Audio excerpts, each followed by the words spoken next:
রাধা নামের একজন মহিলা তার ছোট মেয়েকে নিয়ে গ্রামের বাড়িতে বেড়াতে গেছে। কিন্তু গ্রামের সবাই কোনো এক অজানা কারণে অদ্ভুতভাবে তার মেয়ের দিকে তাকিয়ে থাকে।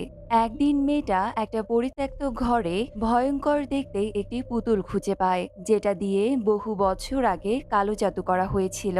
পুতুলটা পাওয়ার পরেই রাধা ও তার মেয়ের সাথে এমন সব ভৌতিক ঘটনা ঘটতে থাকে যার ব্যাখ্যা কোনো ডাক্তার বা কবিরাজের কাছে নেই। তাহলে কি সত্যিই এসব কোনো অতৃপ্ত আত্মার কাজ, নাকি এর পেছনে রয়েছে কারো কল্পনার জগৎ? এই মুভির রহস্য এতই গভীর যে শেষ পর্যন্ত বুঝতেই পারবেন না কোনটা সত্যি আর কোনটা মিথ্যে। এমন কিছু অপ্রত্যাশিত টুইস্ট যেটা আপনাদের একেবারে হতবম্ব করে দেবে। আজ এক্সপ্লেন করছি একটি মারাঠি সাইকোলজিক্যাল থ্রিলার মুভি যার নাম জারান, অর্থাৎ কালো জাদু। গল্পটা খুবই সাধারণ মনে হলেও গল্পের ক্লাইম্যাক্স সেই ধারণাকে ভেঙে চুরমার করে দেবে। তাহলে আর কথা না বাড়িয়ে শুরু করছি আজকের ভিডিও। গল্পের শুরুতেই দেখা যায় একজন মহিলা একটি অন্ধকার ঘরে বসে অদ্ভুতভাবে বিড়বিড় করে মন্ত্র পড়ছে। এই মহিলাটির নাম হলো গাঙ্গুটি। সে একটা মেয়ে পুতুলকে বৃত্তের মধ্যে রেখে তার সামনে আগুন জ্বালিয়ে যজ্ঞ করছে। রাধা নামের একটি ছোট্ট মেয়ে দরজার ফুটো দিয়ে গাঙ্গুটিকে এসব কালো জাদু করতে দেখে ফেলে। মন্ত্র পড়া শেষ হলে গাঙ্গুটি ওপরে তাকিয়ে অদ্ভুতভাবে হাসতে থাকে, যেন সে তার কোনো উদ্দেশ্যে সফল হয়েছে। তখনই ঘরের বাইরে রাধার বাবা মা এসে বুঝতে পারে ভেতরে গাঙ্গুটি কালো জাদু করছে। সাথে সাথেই তারা দরজা ধাকাতে থাকে। গাঙ্গুটি দরজা খুলেই তাদেরকে বলে, তোমরা আমাকে সব গ্রামবাসীর সামনে অপমান করেছ, বাড়ি থেকে বের করে দিয়েছ। এবার আমি সব অপমানের প্রতিশোধ নেব। আমি তোমার মেয়ের উপরে কালো জাদু করেছি। সে তার জীবনে আর কোনোদিনও শান্তি পাবে না। তার জীবনটা হয়ে উঠবে বিভীষিকাময়। গাঙ্গুটির এমন কথা শুনে রাধার বাবা মা খুবই চিন্তায় পড়ে যায়। এরপর এই ঘটনার পর কেটে যায় অনেকগুলো বছর। রাধাও এখন বড় হয়ে গেছে এবং এখন সে বিবাহিত। সে তার হাজবেন্ড শেখর এবং ছোট মেয়ে সাইকে নিয়ে শহরে থাকে। একদিন সকালে রাধা তার মেয়ে সাইকে স্কুলের জন্য রেডি করে তাকে স্কুল বাস পর্যন্ত ছেড়ে আসে। এরপর সে একজন ডাক্তারের কাছে যায়, কারণ রাধার শরীর স্বাস্থ্য খুব একটা ভালো থাকে না। সে সবসময় কোনো না কোনো রোগে ভোগে। হঠাৎ করেই মাথা ঘুরে গিয়ে দু চোখ ঝাপসা হয়ে যায়। সে ডাক্তারকে জানায় তাকে কিছুদিনের জন্য গ্রামে যেতে হবে। তাদের পৈতৃক বাড়িটা ভেঙে সেখানে একটা হেরিটেজ রিসোর্ট বানানো হবে। তাই সে ডক্টর ধনঞ্জয়কে জিজ্ঞেস করে শরীরের এই অবস্থা নিয়ে তার গ্রামে যাওয়াটা ঠিক হবে কিনা। ডাক্তার জিজ্ঞেস করে, তোমার কি সেখানে যাওয়াটা খুবই প্রয়োজন?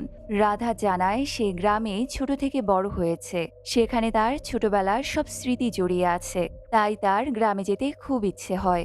কয়েক সেকেন্ডের জন্য রাধার ছোটবেলার একটা স্মৃতি মনে পড়ে যায়। ডাক্তার জানতে চায় সে শেষবার কবে গ্রামে গিয়েছিল। রাধা বলে, বিয়ের আগে। এবার ডাক্তার বলে, আমি নোট করে রেখেছি এত বছরে তুমি কেবলমাত্র 5বার সেখানে গেছো। তোমার যদি এত ইচ্ছে করে তাহলে বারবার যাও না কেন? রাধা বলে, সেখানে যেতে আমার খুব ভয় করে। এবার ডাক্তার তাকে বুঝিয়ে বলে, তোমার টেনশনের কিছু নেই। একবার পৈতৃক বাড়িটা ভেঙে ফেলা হলে সেটা তুমি আর কখনো দেখতে পাবে না। তাই এবার তোমার সেখানে যাওয়া উচিত। যদি তুমি স্ট্রেস বা এংজাইটি ফিল করো, তখন আগে যেমনটা ডায়েরি লিখতে সেটাই করবে। তাহলে তোমার মন শান্ত হয়ে যাবে। ডাক্তার রাধাকে কিছু ওষুধ দিয়ে বলে, যখন অনেক স্ট্রেস হবে তখন এই ওষুধগুলো খাবে। তখনই রাধার অতীতের একটি ঘটনা মনে পড়ে যায়। একবার সে তার হাজবেন্ড শেখর এবং মেয়ে সাইকে নিয়ে গাড়িতে ঘুরতে বের হয়েছিল। হঠাৎ সামনে আসা একটা দ্রুতগামী ট্রাকের সাথে তাদের গাড়ির সংঘর্ষ হয়। পরের দিন রাধা সাইকে নিয়ে গ্রামের বাড়িতে যাওয়ার জন্য বেরিয়ে পড়ে। ড্রাইভিং করার সময় সে বারবার ডাক্তারের দেয়া ওষুধ খায়। এত বছর পর সে আবার গ্রামে যাচ্ছে, এজন্য তার ভীষণ টেনশন হচ্ছে। রাধা সাইয়ের সাথে কথা বলার চেষ্টা করে, কিন্তু সাই খুব একটা কথা বলছে না। সে শুধুমাত্র হ্যাঁ বা নাতেই উত্তর দিচ্ছে। রাধা একবার শেখরকেও কল করে। শেখর বর্তমানে কাজের জন্য দেশের বাইরে গেছে। রাধা শেখরকে জানায় তাদের গ্রামের বাড়িটা ভেঙে ফেলা হবে, তাই তার বাবা শেষবারের মতো সবাইকে সেই বাড়িতেই ইনভাইট করেছে। তবে সে ভয়ে ভয়ে শেখরকে বলে তার সেখানে যেতে খুবই ভয় করছে। যদি তার সাথে সেই সব কিছু আবার ঘটতে থাকে তাহলে কি হবে। কয়েক ঘন্টার মধ্যেই রাধা সাইকে নিয়ে গ্রামের বাড়িতে পৌঁছে যায়। প্রথমে বাড়িতে ঢুকতে রাধার খুব ভয় করছিল, তবে সাহস করে সে চৌকাঠের ওপরে পা রাখে। সব কাজিন এবং রিলেটিভদের দেখে রাধা ভীষণ খুশি হয়। শেষ পর্যন্ত রাধা এসেছে দেখে তার বাবা মাও অনেক খুশি। তবে তারা অভিযোগ করে বলে রাধা কেন তাদের নিয়মিত কল করে না। রাধা হেসে বলে বাড়িতে আসতে না আসতেই তোমাদের এত অভিযোগ। সেদিন দুপুরে রাধা তার বাবার সাথে গল্প করছে। বাবা জানায় তার একার পক্ষে এত বড় বাড়ি সামলানো কোনোভাবেই সম্ভব নয়, তাই সে বাড়িটা ভেঙে ফেলার সিদ্ধান্ত নিয়েছে। বাবা আরও বলে বাড়িটা ভাঙার পর সে আর তার মা রাধার সাথেই থাকবে। রাধা বলে আমি প্রায়ই স্বপ্ন দেখি তুমি, মা, আমি, শেখর আর সাই আমরা সবাই মিলে একসাথে থাকি। রাধার এমন কথা শুনে তার বাবা খুবই অবাক হয়ে চুপ করে তার কথা শুনতে থাকে। এরপর রাধা সব কাজিনদের সাথে একসাথে বসে খাবার খায়। রাতে বাড়ির সকলে মিলে অনেক গান বাজনা আর গল্প করে। তবে হঠাৎ রাধা খেয়াল করে তার মেয়ে সাই সেখানে নেই। তাই সে সাইকে খোঁজার জন্য ঘর থেকে বেরিয়ে যায়। খুঁজতে খুঁজতে রাধা সেই ঘরে চলে আসে যেখানে ছোটবেলায় গাঙ্গুটি কালো জাদু করেছিল। সে দেখতে পায় সাই ওই ঘরে পাথরের মতো দাঁড়িয়ে আছে। সে ধীরে ধীরে সাইয়ের কাছে এগিয়ে গেলে সাই তাকে ইশারা করে একটা পুতুল দেখায়। এটা সেই পুতুল যেটা দিয়ে রাধার ছোটবেলার গাঙ্গুটি কালো জাদু করেছিল। তখনই রাধাকে খুঁজতে খুঁজতে তার মাও সেখানে আসে। মা দেখে রাধা অদ্ভুতভাবে পুতুলটার সামনে বসে গান গাইছে। মা রাধাকে ধাক্কা দিলেও রাধার কোনো চৈতন্য নেই। দেখে মনে হচ্ছে কিছু একটা তাকে বশ করে রেখেছে।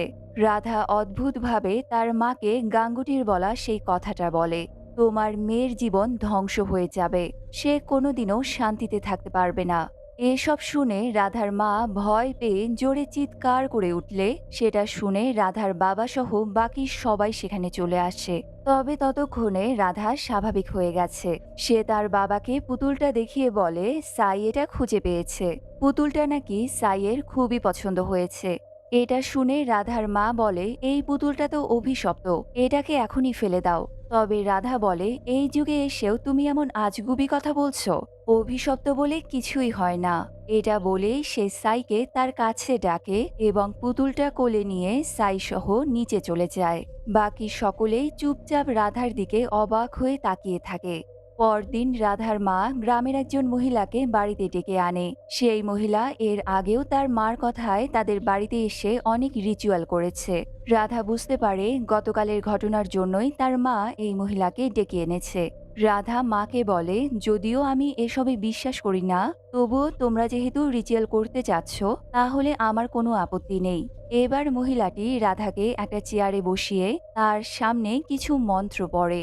তখনই পুতুলটা কোলে নিয়ে সাই সেখানে এলে রাধা সাইয়ের সাথে কথা বলতে থাকে। এটা দেখে মহিলাটি সাইয়ের দিকে তাকাতেই খুবই অবাক হয়ে যায়। সে তার মন্ত্র থামিয়ে চুপচাপ রাধার কথা শুনতে থাকে। এদিকে রাধা সাইকে ডেকে এনে চেয়ারে বসায় এবং নিজেই সাইয়ের ওপর মন্ত্র পড়তে থাকে। এসব দেখে রাধার মা এবং মহিলাটি হতবম্ব হয়ে রাধার দিকে তাকিয়ে থাকে। অন্যদিকে রাধার বাবা ডক্টর ধনঞ্জয়কে কল করে জানতে চায় রাধার কন্ডিশন এখন কেমন আছে। ডাক্তার বলে আপনাদের শক্ত হয়ে বাস্তবতা কি সেটা রাধাকে বোঝাতে হবে। বাবা জানতে চায় সত্যিটা বললে রাধার উপর কোনো প্রভাব পড়বে কিনা।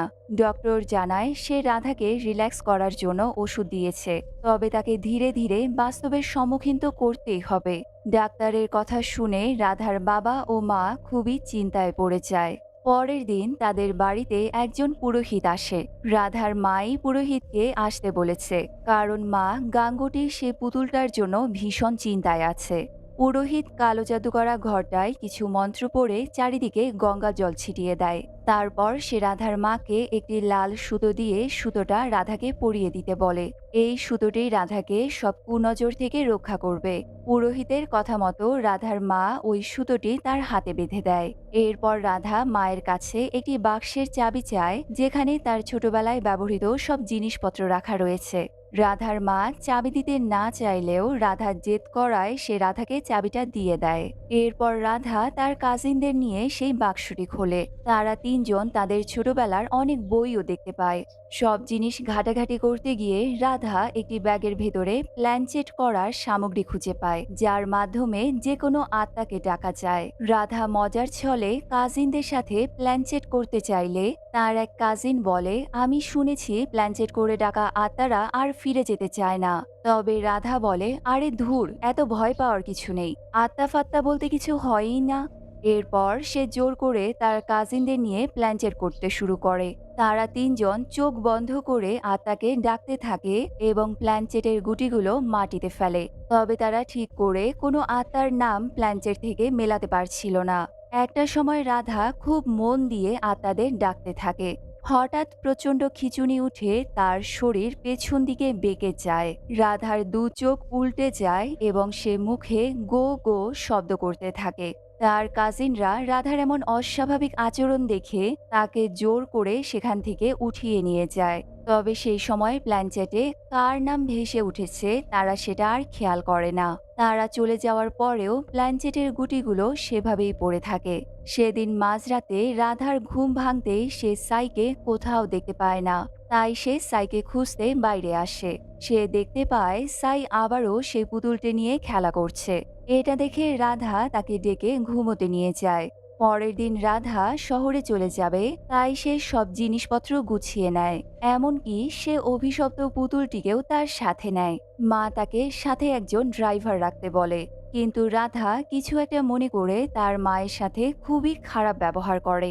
এরপর সে শেখরকে কল করে কথা বলতে থাকে। তখন রাধার বাবা এসে শেখরের সাথে কথা বলতে চাইলে রাধা নানান বাহানা করতে থাকে যাতে তার বাবা শেখরের সাথে কথা না বলে।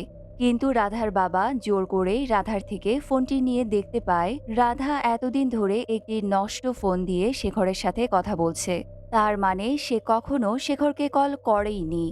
এবার রাধা ভীষণই কান্নায় ভেঙে পড়ে। একটা ফ্ল্যাশব্যাকে দেখা যায় সেদিন বেড়াতে যাওয়ার সময় অ্যাক্সিডেন্ট হয়ে রাধার তেমন কিছু না হলেও শেখরকে মৃত অবস্থায় অ্যাম্বুলেন্সে ওঠানো হচ্ছে। অর্থাৎ শেখর সেই দুর্ঘটনায় মারা গেছে। রাধা এতদিন নিজের কল্পনায় শেখরকে বাঁচিয়ে রেখেছে এবং সে মানতেই পারছিল না যে শেখর আর জীবিত নেই। সেদিন রাধা শহরে এসে শেখরের ছবিতে মালা পরিয়ে দেয়। সে এবার শেখরের মৃত্যুকে মেনে নেয়ার চেষ্টা করছে। এরপর সে রেশমি নামের নতুন একজন সাইকিয়াট্রিস্টের কাছে আসে।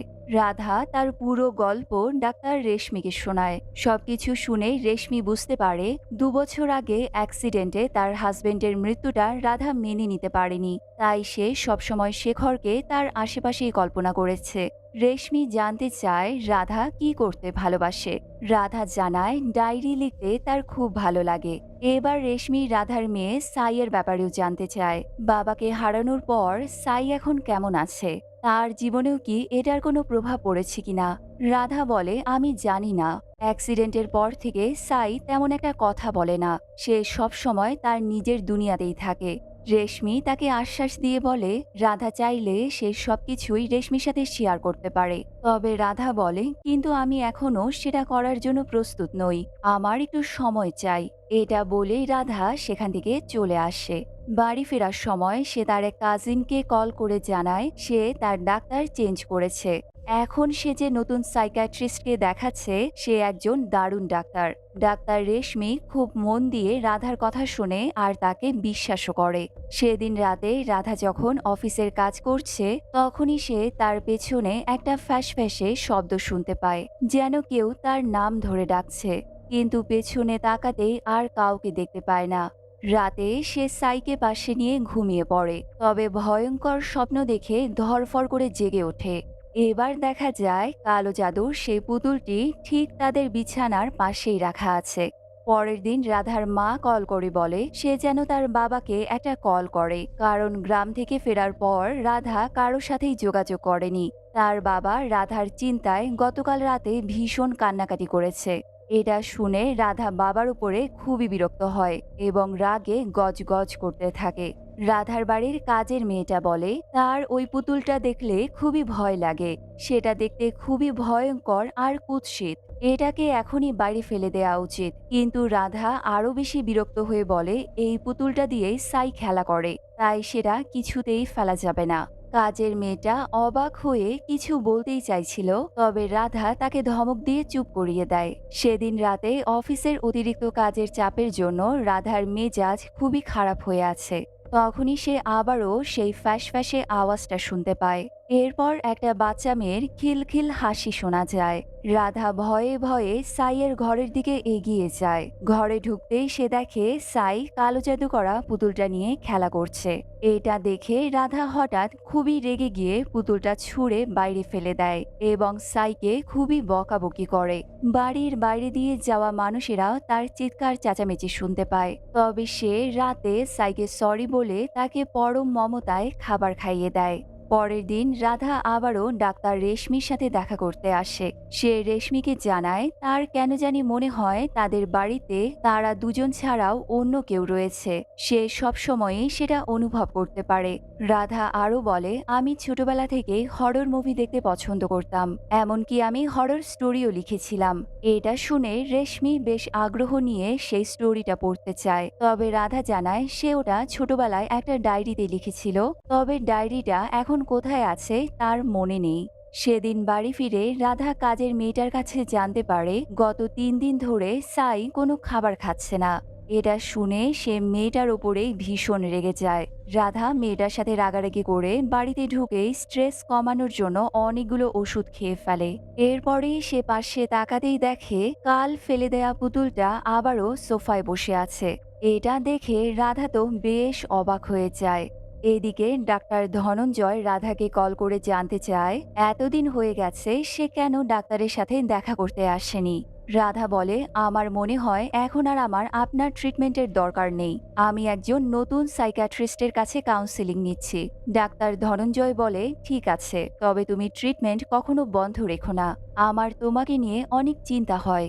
কথা বলা শেষ করে রাধা জানালা বন্ধ করতে গেলে সে বারবার জানালার গ্লাসে গাঙ্গুটির প্রতিছবি দেখে ভয় পেয়ে যায়। সে তখনই সাইকে চেক করতে এসে দেখে সাই আবারও ওই পুতুলটি নিয়ে খেলা করছে। রাধা এবার সাইয়ের ওপর ভীষণ রেগে গিয়ে খুবই রাগারাগি করে। তবে সাই বলে সে পুতুলটা আনিনি, এটা নিজেই এখানে চলে এসেছে। রাধা চিৎকার করে বলে, তুমি উল্টোপাল্টা জিনিস কল্পনা করা বন্ধ করো। এই বলে সে পুতুলটিকে একেবারে বাড়ির বাইরে ডাস্টবিনে ফেলে দিয়ে আসে। তবে তখনই দেখা যায় তার হাত থেকে ওই লাল সুতোটি খুলে পড়ে যায়, যেটা পুরোহিত মন্ত্র পড়ে তার হাতে বেঁধে দিয়েছিল। রুমে এসে সাইয়ের খেলনা গোছানোর সময় রাধা তার ছোটবেলার ডায়েরিটা খুঁজে পায়। ডায়েরিতে অদ্ভুত সব তন্ত্রবিদ্যার রিচুয়ালের ছবি আঁকা ছিল। পরের দিন সে ডায়েরিটা দেখাতেই রেশমির কাছে আসে। রেশমি খেয়াল করে রাধা ডায়েরিতে অনেকগুলো সাইন এঁকে রেখেছে। রাধা জানায় ছোটবেলায় একজন মহিলা তার উপর কালো জাদু করেছিল। একবার গাঙ্গুটি নামের এক মহিলা তাদের বাড়িতে ভাড়া থাকতে এসেছিল। গ্রামের মানুষজন তাকে প্রায়ই কালো জাদু করতে দেখে। একদিন গ্রামের একজন এসে রাধার মাকে সবকিছু জানায়। তখনই গাঙ্গুটি এসে সেই মহিলাকে রাধার মায়ের সামনেই বলে, এটা আমার বাড়ি, আমি আমার বাড়িতে যা খুশি তাই করতে পারি। এসব শুনে রাধার মা বলে, তোমার কেউ নেই বলে আমরা তোমাকে দয়া করে এই বাড়িতে থাকতে দিয়েছি। আমরা চাইলে এখনই তোমাকে বাড়ি থেকে বের করে দিতে পারি। এটা শুনে গাঙ্গুটি ভয়ঙ্কর রেগে গিয়ে বলে, আমাকে বের করে তো দেখো, আমি তোমার পুরো পরিবারকে এক রাতের মধ্যেই ধ্বংস করে দিতে পারি। একদিন রাতে গাঙ্গুটি জঙ্গলে কালো জাদু করার সময় গ্রামবাসীরা খবর পেয়ে সেখানে এসে তাকে হাতে নাতে ধরে ফেলে। পরের দিন সবাই মিলে গাঙ্গুটিকে গ্রাম থেকে বহিষ্কার করে দেয়। এ কারণে গাঙ্গুটির মনে প্রতিশোধের আগুন জ্বলতে শুরু করে। কিছু জিনিস নেয়ার বাহানা করে সে রাধাদের বাড়িতে আবারও আসে। তবে রুমে ঢুকেই সে দরজা লাগিয়ে দিয়ে ভেতরে কালো জাদু করতে শুরু করে। রাধা দরজার বাইরে দাঁড়িয়ে লুকিয়ে সবকিছু দেখতে থাকে। তখনই রাধার বাবা মা বাড়ি ফিরে দেখে গাঙ্গুটি ঘরের ভেতরে কালো জাদু করছে। দরজায় ধাক্কাধাক্কি করলে গাঙ্গুটি দরজা খুলে বলে, আমি তোমার মেয়ের ওপরে কালো জাদু করেছি, এবার থেকে সে একদিনও শান্তিতে থাকতে পারবে না। এই দৃশ্যটাই আমরা মুভির শুরুতে দেখেছিলাম। রাধা রেশমিকে বলে সেই ঘটনার পরেই সে ভীষণ অসুস্থ হয়ে পড়ে। বাবা মা তাকে সুস্থ করে তুলতে অনেক চেষ্টা করেছে, কিন্তু কোনো লাভ হয়নি। তার মায়ের ধারণা তার অসুস্থ হওয়ার পেছনে গাঙ্গুটির কালো জাদু দায়ী। সব শুনে রেশমি জানতে চায় এরপর গাঙ্গুটির কি হয়েছিল। রাধা বলে কিছুদিন পর গ্রামবাসীরা নদীতে তার বডি খুঁজে পেয়েছে। সে কি করে মারা গেল সেটা কেউ জানে না। এবার রেশমি রাধার কাছে তার আগের ডাক্তারের নাম্বার চায়। তবে রাধা নাম্বারটা দিতে না চাইলেও রেশমি জোর করে ডাক্তার ধনঞ্জয়ের নাম্বারটা নিয়ে নেয়। রাধা চলে গেলে রেশমি রাধার ডায়েরিটা পড়তে শুরু করে। সে ডায়েরিতে আঁকা সাইনগুলোর ছবি তুলে একজন সিনিয়র ডাক্তারকে পাঠায়। সিনিয়র ডাক্তার জানায় এই সাইনগুলো আসলে কালো জাদু এবং তন্ত্রমন্ত্র করার চিহ্ন। এসব শুনে রেশমি তো বেশ চিন্তিত হয়ে পড়ে। তাই সে এবার ডাক্তার ধনঞ্জয়কে কল করে। কিন্তু দেখা যায় ডাক্তার ধনঞ্জয়ের নাম্বারটা না দিয়ে রাধা তাকে এক কাজিনের নাম্বার দিয়েছে। রেশমি রাধার কাজিনের সাথে কথা বলে তার থেকেই ডাক্তার ধনঞ্জয়ের নাম্বারটা নিয়ে তাকে কল করে। রেশমি ধনঞ্জয়কে জানায় রাধা মনে হয় খুবই বিপদে আছে। এটা শুনে ডাক্তার ধনঞ্জয় বলে সে রাধার বাড়িতে যাওয়ার জন্য এখনই বের হচ্ছে। তবে রেশমি যেহেতু রাধার বাড়ির কাছেই থাকে তাই রেশমিকেও তার বাড়িতে যেতে বলে। এদিকে রাধা বাড়ি ফিরে পুতুলটি আর ডাস্টবিনে দেখতে পায় না। সে কিছুটা অবাক হয়ে বাড়িতে ঢুকে টিভি দেখতে বসে। হঠাৎ দরজায় কলিং বেলের আওয়াজ শুনে এগিয়ে যেতেই রাধা দেখে তার মৃত স্বামী শেখর দরজায় দাঁড়িয়ে আছে। এটা দেখেই রাধা ভীষণই ঘাবড়ে যায়। সে ভয়ে নিজেকে বোঝাতে থাকে এটা সত্যি নয়, এটা শুধুমাত্র তার কল্পনা। এদিকে শেখর দরজার ওপাশ থেকে বারবার নক করতে থাকে। সে রাধাকে দরজা খুলতে অনুরোধ করে, কিন্তু রাধা কিছুতেই দরজা খোলে না। সে দৌড়ে ওপরে এসে দেখে সাই আবারও পুতুলটা নিয়ে খেলছে। রাধা পুতুলটা ফেলে দিতে চায়, কিন্তু এবার সেটা নিজে নিজে নড়াচড়া করতে শুরু করে। রাধা ভয়ে চিৎকার করে নিচে নেমে আসে। সেখানে শেখরকে দেখে আবারও পালাতে থাকে। এবার দেখা যায় তার মৃত স্বামী শেখর দরজা ভেঙে বাড়ির ভেতরে ঢুকেছে। রাধা শেখরের দিকে বাসনপত্র প্লেট ছুঁড়ে মারতে থাকে। এতে শেখরের আঘাত লেগে তার মাথা ফেটে রক্ত বের হয়। এটা থেকে বোঝা যায় শেখর আসলে কখনো মারাই যায়নি। এতদিন রাধা কল্পনা করেছিল তার স্বামী মারা গেছে। রাধা শেখরকে মেরে সাইকে নিতে ওপরে আসে। তবে এবার সাইকে কোথাও খুঁজে পাওয়া যাচ্ছে না। এমনকি একটু আগে সাই যেসব খেলনা দিয়ে খেলছিল সেগুলোও সব গায়েব হয়ে গেছে। তখনই রাধা কোথাও গাঙ্গুটির কথা শুনতে পায়। সে বারান্দায় গিয়ে দেখে সাই গাঙ্গুটির সাথে হাত দুলিয়ে দুলিয়ে গান করছে। তারা রাধাকেও হাত ধরে ডেকে এনে তাদের সাথে গান গাইতে বলে। এদিকে ততক্ষণে রেশমি রাধার বাড়িতে চলে এসেছে। সে এবং শেখর রাধাকে খুঁজতে খুঁজতে বারান্দায় চলে এলে তাদের দেখে গাঙ্গুটি রাধাকে বলে, এই শেখর হলো তোমার কল্পনা, তাকে এখনই মেরে ফেলো, নয়তো তোমার কল্পনা আবারও তোমাকে সম্পূর্ণ গ্রাস করে ফেলবে। এই কথা শুনে রাধা মন্ত্রমুগ্ধের মতো একটা চাকু নিয়ে শেখরকে মারতে আসে। রেশমি তাকে বাধা দেওয়ার চেষ্টা করলে সে এবার রেশমির ওপরে হামলা করে। শেখর আর রেশমি দুজনে মিলেও রাধার সাথে কিছুতেই পেরে উঠছে না। রাধাকে দেখেই বোঝা যাচ্ছে সে একেবারেই স্বাভাবিক অবস্থায় নেই। গাঙ্গুটি বারবার রাধাকে উস্কানি দিতে থাকে, আর রাধাও তার কথা মতো ভাঙা কাঁচ দিয়ে রেশমিকে খুন করতে চায়। রাধা কিছুতেই বুঝতে পারছে না কোনটা সত্যি আর কোনটা তার কল্পনা। সে রেশমিকে মারতেই যাবে, তখনই ডাক্তার ধনঞ্জয় সেখানে চলে আসে। ধনঞ্জয় তৎক্ষণাৎ রাধাকে ইঞ্জেকশন দিয়ে অজ্ঞান করে ফেলে। এখানে একটা ফ্ল্যাশব্যাকে দেখা যায় আসলে সে অ্যাক্সিডেন্টে তার স্বামী নয়, অ্যাম্বুলেন্সে করে নিয়ে যাওয়া হয়েছিল তার মেয়ে সাইয়ের মৃতদেহ। তার মানে আসলে সেদিন শেখর নয়, মারা গিয়েছিল রাধার মেয়ে সাই। এরপর রাধাকে হাসপাতালে অ্যাডমিট করে তার ট্রিটমেন্ট করা হয়। এদিকে রেশমি এক এক করে সবার থেকে রাধার আসল সত্যিটা জানতে পারে। ডক্টর ধনঞ্জয় জানায় রাধা ছোটবেলা থেকেই অন্যরকম ছিল। তার কল্পনা করার ক্ষমতা অন্যদের তুলনায় অনেক বেশি তীক্ষ্ণ ছিল। সে মিথ্যে গল্পগুলো সত্যি বলে কল্পনা করে বিশ্বাস করতে শুরু করে। গাঙ্গুটির করা কালো জাদু রাধার উপরে অনেক বেশি প্রভাব ফেলে।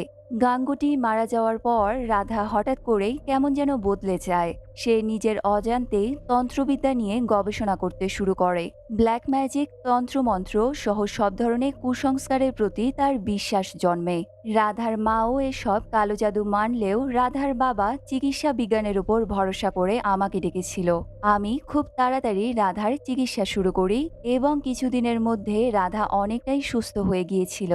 এদিকে রাধার মা জানায় ডাক্তার ধনঞ্জয় আমাদের বিশ্বাসকে কুসংস্কার মনে করে। আমি রাধার ছোটবেলার সবকিছুর সাক্ষী ছিলাম। গাঙ্গুটির কালো জাদু করার পর রাধা খুব অদ্ভুত ব্যবহার করত। সে খুবই অসুস্থ হয়ে পড়েছিল। আমরা তার সব ধরনের চিকিৎসা করিয়েছি, কিন্তু কোনো লাভ হয়নি। তবে বাড়িতে এক বিশেষ প্রকারের যজ্ঞ করার পর রাধা অনেকটাই সুস্থ হয়ে ওঠে। এদিকে রাধার বাবা জানায় শেখর রাধাকে সম্পূর্ণ সাপোর্ট দিয়েছিল, কিন্তু রাধা তার ট্রমা থেকে কখনো বের হতে পারেনি। অ্যাক্সিডেন্টের পর শেখরকে কাজের জন্য বিদেশে যেতে হয়। আমরা কয়েক মাস রাধার এমন কন্ডিশনের জন্য তার সাথেই ছিলাম। এরপর আমাদেরকে বাড়িতে ফিরতে হয়। কিছুদিন পর কোভিডের কারণে লকডাউন শুরু হলে রাধা তার বাড়িতে পুরোপুরি একা হয়ে যায়। অন্যদিকে শেখর জানায় তার আর রাধার লাভ ম্যারেজ হয়েছিল। বিয়ের আগেই রাধা তার অতীতের সবকিছু তার সাথে শেয়ার করলেও সে সবকিছু জেনে শুনেই রাধাকে বিয়ে করেছিল। কিন্তু অ্যাক্সিডেন্টের পর রাধা আবারও তার অতীতের জীবনে ফিরে যায়। রেশমি তাদের মেয়ের মৃত্যুর ব্যাপারে জিজ্ঞেস করলে শেখর বলে, কোন মেয়ের কথা বলছেন আপনি? আমাদের কখনো কোনো মেয়ে ছিলই না। অ্যাক্সিডেন্টের সময় রাধা 3 মাসের প্রেগনেন্ট ছিল। অ্যাক্সিডেন্টের কারণে তার মিসক্যারেজ হলে আমরা আমাদের বাচ্চাকে হারিয়ে ফেলি।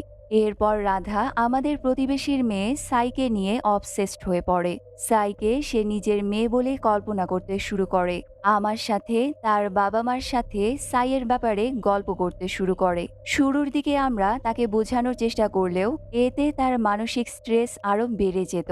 সে সবসময় সাইকে অনুসরণ করত, লুকিয়ে তার ছবি তুলে সেগুলো এডিট করে আমাদের ফ্যামিলি ফটো তৈরি করেছে। রাধার কোনো মেয়ে নেই, তাই সে যখনই কল্পনায় সাইয়ের সাথে কথা বলতো তখনই আশেপাশের সবাই তাকে অবাক হয়ে দেখত, কারণ বাকিরা কেউ তো আর সাইকে দেখতে পেত না। শেখর আরও বলে তার মানসিক দিক চিন্তা করে আমরা সবাই রাধার কল্পনাকে তার মতো করেই বাঁচিয়ে রাখতে দেই। সে কল্পনায় একটা সুন্দর সুখী পরিবার নিয়ে বাঁচতে শুরু করে, যেটার বাস্তবে কোনো অস্তিত্ব নেই। ধীরে ধীরে সে আমার থেকেও দূরত্ব বাড়িয়ে দেয়। আমি তার সাথে কোনোভাবে কন্ট্যাক্ট করতে পারছিলাম না। সে আমার সাথে কথা তো বলতো, তবে সেটা শুধুমাত্র তার কল্পনায়। সেই জন্যে আমি তার বাবাকে বলেছিলাম রাধাকে কিছুদিনের জন্য গ্রামের বাড়িতে নিয়ে যেতে। সে বাড়িতে গেলে বাবা যখন তাকে বাস্তবতা বোঝানোর চেষ্টা করে তখন সে তার উল্টোটাই ধারণা করে। সে তার কল্পনায় আমাকে মৃত বানিয়ে ফেলে এবং সাইকেই বাস্তব মনে করে। কিছুক্ষণ পর হসপিটালে রাধার সেন্স ফিরে এলে সে সামনে শেখরকে দেখতে পায়। এবার রাধা বুঝতে পারে শেখর তার কল্পনা নয়, সে আসলে বাস্তব। এরপর সে রেশমির কাছেও ক্ষমা চায়। ডাক্তার ধনঞ্জয়কে বলে, আমি আর এসব নিতে পারছি না, আমি তাড়াতাড়ি সুস্থ হতে চাই। রাধার মা বলে, আমরা আবারও সেই বিশেষ যজ্ঞটি করব। এতে তুমি খুব তাড়াতাড়ি ঠিক হয়ে যাবে। কিছুদিন পর রাধা কিছুটা সুস্থ হলে শেখর এবং রাধা মিলে সেই বিশেষ যজ্ঞটি করে। তখনই রাধার বাবাকে একজন কল করে তাদের গ্রামের বাড়ির সব জিনিসপত্র ট্রাকে তোলার অনুমতি নেয়। এদিকে ডাক্তার ধনঞ্জয় রেশমিকে বলে, রাধার মতো পেশেন্টরা এমন কারো সাপোর্ট চায় যারা তার কল্পনাকে বিশ্বাস করবে। আমি ছোটবেলা থেকেই রাধার ট্রিটমেন্ট করেছি জন্যে তার ব্যাপারে সবকিছু জানতাম। তাই সে আমার চিকিৎসা বাদ দিয়ে তোমার কাছে কাউন্সেলিং করাতে গেছে, যেন তুমি তার কল্পনায় বানানো সুখী পরিবারের গল্পটা বিশ্বাস করো। এই জন্যে রাধা তোমাকে রং নাম্বার দিয়েছিল, যাতে তুমি কখনোই আমার সাথে যোগাযোগ করতে না পারো। ধনঞ্জয়ের কথা শুনে রেশমি তাকে জিজ্ঞেস করে, রাধা বলেছিল সে পুতুলটিকে বারবার বাইরে ফেলে দিত, তাহলে সেটা বাড়ির ভেতরে কি করে এসেছে? ধনঞ্জয় বলে, কারণ সে তোমাকে মিথ্যে বলেছে। রাধা কখনোই পুতুলটি বাইরে ফেলেইনি। যদিও সে ফেলেছে, তারপর আবার নিজেই সেটা ভেতরে নিয়ে গেছে। মুভির শেষে দেখা যায় রাধা যে ঘরে তার কাজিনদের সাথে প্ল্যানচেট করেছিল সেই ঘরে সমস্ত মালপত্র বের করে ঘরটি পরিষ্কার করা হচ্ছে। তখনই আমরা দেখতে পাই প্ল্যানচেটের ছকগুলোতে আসলে গাঙ্গুটির নাম ভেসে উঠেছে, যেটা আগে কেউ লক্ষ্যই করেনি। আজ ছেলেটি ঝাড়ু দিয়ে সেটা পরিষ্কার করে দেয়। তবে কি সত্যি সেদিন প্ল্যানচেট করার সময় তারা গাঙ্গুটির আত্মাকে ডেকেছিল? যদি সত্যিই সে এসে থাকে তাহলে প্ল্যানচেট করার পর সে কি সত্যিই ফিরে যেতে অস্বীকার করেছে? রাধা তার সামনে গাঙ্গুটির যে আত্মাকে দেখতে পেত সেটা আসলেই কি তার কল্পনা ছিল, নাকি সত্যিই গাঙ্গুটির আত্মা রাধার সাথে আছে? এই প্রশ্নগুলোর উত্তর আর আমরা জানতে পারি না। তবে এই বিষয়ে আপনাদের কি মনে হয় সেটা আমাকে কমেন্ট করে জানাবেন। তাহলে আজকের ভিডিওটি এই পর্যন্তই। সেই পর্যন্ত সবাই অনেক ভালো থাকবেন, সুস্থ থাকবেন।